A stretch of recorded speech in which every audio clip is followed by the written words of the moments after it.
News বৃত্তান্তে সকলকে স্বাগত। আপনাদের সঙ্গে রয়েছি আমি দেবলীনা। দেশ থেকে রাজ্য, শহর থেকে গ্রাম, সারা দিনের টুকরো টুকরো খবর নিয়ে শুরু করছি আজকের সারা দিনের নিউজ বৃত্তান্ত।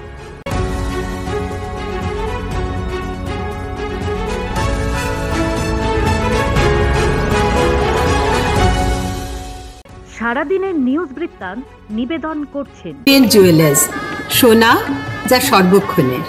Agnishwar jewellers, N S road, Raiganj. Shri Dhaka jewellers, আভিজাত্যের গয়না। ত্রিনয়নী জ্যোতিষ কার্যালয়, শ্যামপুর মোড়, দেবীনগর, রায়গঞ্জ।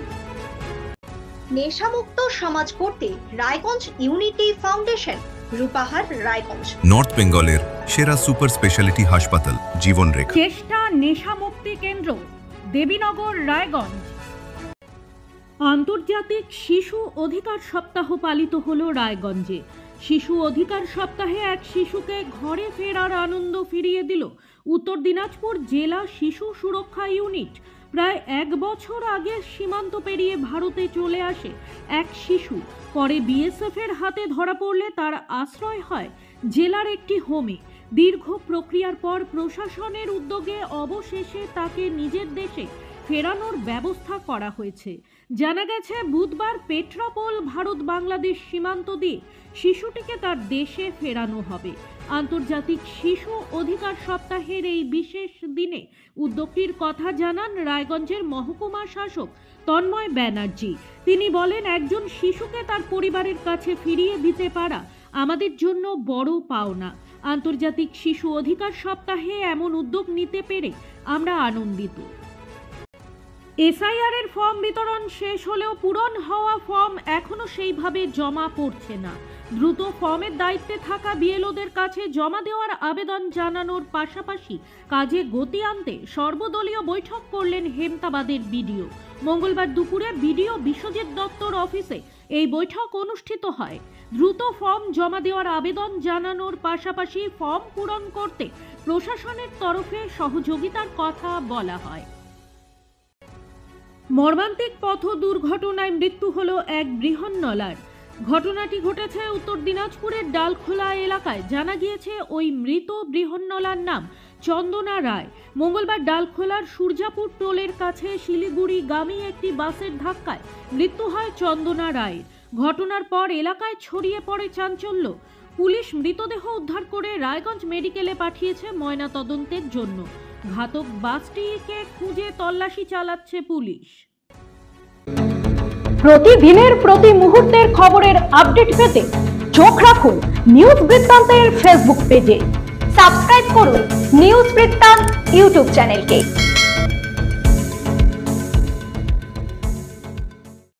বাঙালির 12 মাসে 13 পার্বণ কথাটি যেন আরও জীবন্ত হয়ে ওঠে উত্তরবঙ্গের অন্যতম ধর্মীয় ও সাংস্কৃতিক কেন্দ্র রায়গঞ্জের দেবপুরীতে।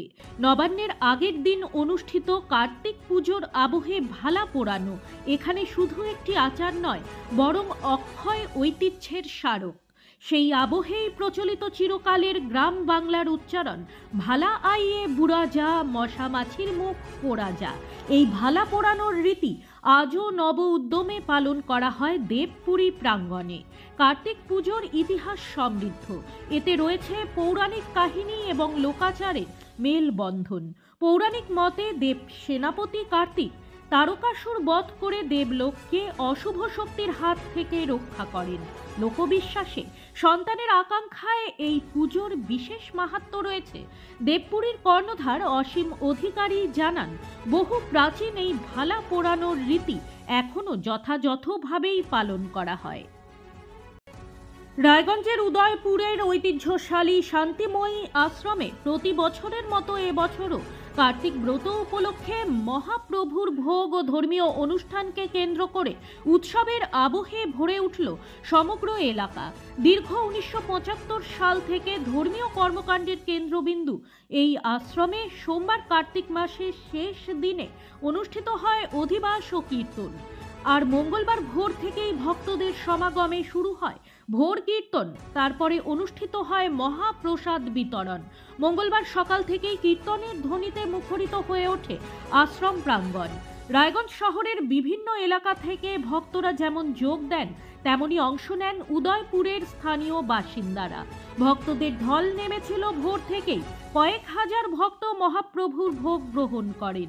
সারাদিন ধরে যেন উৎসব পরিবেশ। ধর্মীয় আবহে সকলেই ডুবে থাকেন আনন্দে। এই উপলক্ষে আশ্রমের সভাপতি অসিত চৌধুরী বলেন, আমাদের 1 মাস ধরে এলাকায় নগর কীর্তন চলে। কার্তিক মাসের শেষ দিনেই নগর কীর্তনের সমাপ্তি হয়। দিল্লি বিস্ফোরণের রেশ এখনো কাটেনি। তদন্তে একের পর এক চাঞ্চল্যকর তথ্য সামনে আসছে। এর মধ্যেই রাজধানীর একাধিক নিম্ন আদালত এবং জেলা আদালতে বোমাতঙ্ক, এমনকি সাকেত আদালত, পাটিয়ালি আদালতেও বোমাতঙ্কের খবর। এরপরেই একের পর এক আদালত খালি করে দেওয়া হয়েছে, বন্ধ রয়েছে শুনানি। ইতিমধ্যে ঘটনাস্থলে দিল্লি পুলিশের বিশাল টিম, শুরু হয়েছে তল্লাশি। শুধু তাই নয়, দিল্লির দ্বারকা এবং প্রশান্ত বিহার এলাকায় 2টি সিআরপিএফ স্কুলেও বোমাতঙ্ক ছড়িয়েছে বলে জানা যাচ্ছে। খালি করে দেওয়া হয়েছে 2টি স্কুলই, সেখানেও তল্লাশি চলছে বলে খবর, যা নিয়ে নতুন করে আতঙ্ক ছড়িয়েছে রাজধানীতে। সারাদিনের নিউজ বৃত্তান্ত আজ এই পর্যন্তই। দেখতে থাকুন, সঙ্গে থাকুন, চোখ রাখুন নিউজ বৃত্তান্তে। নিউজ বৃত্তান্ত, হলুদ নয়, স্বচ্ছ।